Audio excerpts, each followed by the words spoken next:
கிறிஸ்துவை பற்றிய நற்செய்தியை அறிவித்த திருமுழுக்கு யோவானிடம் வரி தண்டுவோரும் படை வீரரும் நாங்கள் என்ன செய்ய வேண்டும் என்று கேட்கிறார்கள்.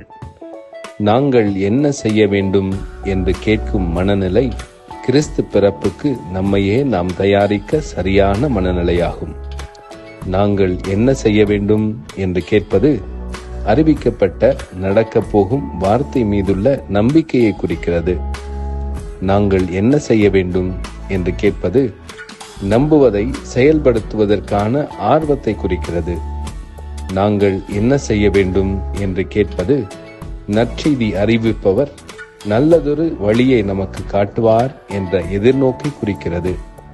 என்ன நண்பர்களே, இந்த கிறிஸ்து பிறப்பு விழாவிற்கு பிறக்க போகும் இயேசு பாலனிடம் நாங்கள் என்ன செய்ய வேண்டும் என்று கேட்க தயாராகிவிட்டீர்களா?